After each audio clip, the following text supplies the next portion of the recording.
Shalom saudara-saudara yang dikasihi Tuhan Yesus Kristus. Salam sejahtera buat saudara semua dimanapun saudara berada. Damai dan sukacita oleh Roh Kudus melimpah senantiasa dalam hati dan kehidupan saudara semua. Ayat renungan saat ini terdapat di dalam Yakobus 4 ayat 13-17. Tertulis demikian.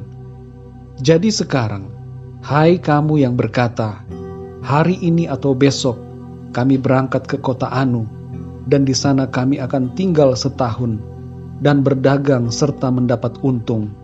Sedang kamu tidak tahu apa yang akan terjadi besok. Apakah arti hidupmu? Hidupmu itu sama seperti uap yang sebentar saja kelihatan, lalu lenyap. Sebenarnya kamu harus berkata, jika Tuhan menghendakinya, kami akan hidup dan berbuat ini dan itu. Tetapi sekarang, kamu memegahkan diri dalam congkakmu, dan semua kemegahan yang demikian adalah salah. Jadi jika seorang tahu bagaimana ia harus berbuat baik, tetapi ia tidak melakukannya, ia berdosa. Saudara yang dikasihi Tuhan, kita semua punya cita-cita dalam hidup kita. Dan untuk mencapai hal itu, perlu dibuat rencana. Tapi sebelum membuat rencana, kita perlu mencari tahu apa yang menjadi kerinduan dan kehendak Tuhan bagi kita. Kita perlu berdoa dan meminta kepada Tuhan untuk memberitahukan kepada kita apa yang terbaik dan apa yang direncanakan Tuhan. Dari Yakobus 4 ayat 13-17 ini, kita belajar tentang prinsip-prinsip yang penting dalam membuat perencanaan untuk kehidupan kita. Ada 3 hal yang menjadi prinsip yang perlu kita pegang dalam membuat rencana berdasarkan ayat-ayat ini. Yang pertama, saudara, Tuhan yang berdaulat atas hidup kita. Dalam ayat yang ke-14, kita diingatkan bahwa kita tidak tahu apa yang akan terjadi besok. Jangan kita sombong dengan diri kita, saudara, dan melupakan kedaulatan dan kuasa Tuhan atas hidup kita. Kita harus senantiasa sadar bahwa hidup kita ini adalah karena Tuhan. Tuhan yang memegang nafas hidup kita. Jadi dalam membuat rencana, kita harus senantiasa menundukkan diri kepada apa yang menjadi kehendak Tuhan. Kita harus senantiasa mengingat Tuhan dalam setiap perencanaan kita. Janganlah kita menjadi seperti orang kaya yang bodoh. Dalam perumpamaan di dalam Lukas 12 ayat 16-21. Orang kaya yang bodoh itu begitu serakah dan lupa bahwa Tuhan yang berkuasa atas hidupnya. Mari kita ingat Tuhan senantiasa dalam membuat rencana-rencana dalam hidup kita. Sebab Tuhanlah yang memegang kehidupan kita. Yang kedua, saudara, Tuhan punya kehendak dan rencana atas hidup kita. Kita perlu menyadari bahwa Tuhan yang menciptakan kita mempunyai kehendak atas hidup kita, saudara.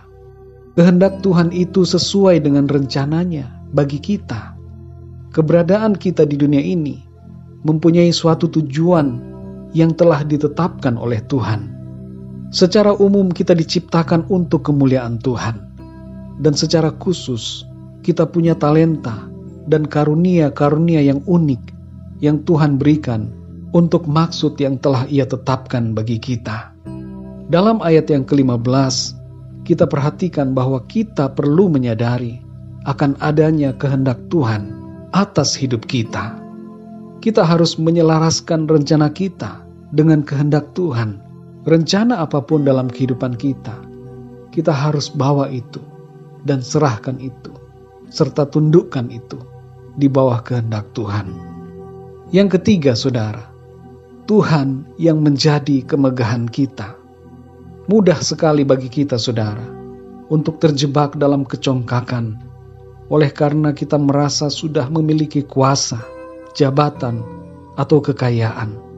Kecongkakan atau kesombongan itu membuat kita dengan begitu gampang merencanakan hal-hal yang tidak berdasarkan pada hikmat Tuhan.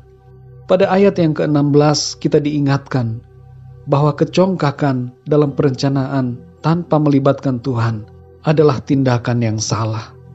Karena itu, saudara, marilah kita sadari bahwa seharusnya kita bermegah karena Tuhan, bukan karena keberadaan diri kita.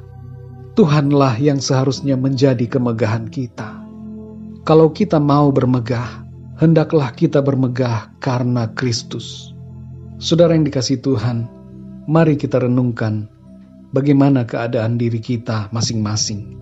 Apakah kita melibatkan Tuhan dalam perencanaan-perencanaan hidup kita? Ingatlah ketiga hal ini, saudara. Tuhan yang berdaulat atas hidup kita. Yang kedua, Tuhan punya kehendak dan rencana bagi kita. Dan yang ketiga, Tuhan adalah kemegahan kita, saudara. Saudara yang dikasihi Tuhan, dalam bagian doa Bapa kami, ada permohonan, jadilah kehendak-Mu di bumi seperti di sorga. Permohonan ini berhubungan dengan setiap perencanaan kita, saudara. Apa yang menjadi kehendak dan rencana-rencana kita dalam kehidupan kita haruslah selaras dengan apa yang menjadi kehendak dan rencana Tuhan bagi kita. Kiranya kita semua dapat dengan rela hati berkata, jadilah kehendak-Mu ya Tuhan di dalam hidupku, seperti yang telah Engkau rencanakan bagiku. Inilah doa kita, saudara. Dan inilah prinsip-prinsip yang penting untuk membuat rencana dalam hidup kita bersama dengan Tuhan. Mari kita berdoa, saudara. Bapa kami di dalam sorga, Bapa di dalam nama Tuhan Yesus Kristus, kami mengucap syukur Tuhan untuk hari yang baru, hari yang Tuhan jadikan bagi kami, hari yang baik, hari yang penuh dengan sukacita dan kemenangan, serta hari yang penuh dengan penyertaan Tuhan. Kami bersyukur untuk firman-Mu ya Tuhan, yang mengajar kami bahwa hidup kami ini ada dalam kehendak dan rencana-Mu. Tolong kami ya Tuhan, supaya kami dapat merencanakan hal-hal dalam kehidupan kami bersama dengan Engkau, selaras dengan apa yang menjadi kerinduan-Mu bagi kami. Tolonglah kami ya Tuhan, supaya Engkau menyatakan apa yang menjadi kehendak dan rencana-Mu bagi kami. Kami mau tunduk dan taat ya Tuhan, kepada apa yang Tuhan rancangkan bagi kami. Kami percaya rencana-Mu indah, rencana-Mu baik bagi setiap kami ya Tuhan. Engkau turut bekerja di dalam segala sesuatu untuk membawa kami masuk dalam rencana Tuhan. Terima kasih ya Bapa. Pimpinlah setiap langkah kami dan setiap keputusan kami, supaya apa yang menjadi keputusan dan tindakan kami adalah berdasarkan kepada tuntunan-Mu ya Tuhan. Terima kasih Tuhan. Di dalam nama Tuhan Yesus Kristus, Tuhan dan Juru Selamat kami berdoa dan mengucap syukur. Haleluya. Amin. Puji Tuhan, saudara yang dikasihi Tuhan, saya percaya firman Tuhan menjadi berkat dan kekuatan buat saudara semua. Dan Roh Kudus akan menolong saudara untuk lebih lagi memahami kebenaran firman Tuhan. Tuhan Yesus memberkati saudara semua. Sampai jumpa dalam renungan yang berikutnya. Haleluya.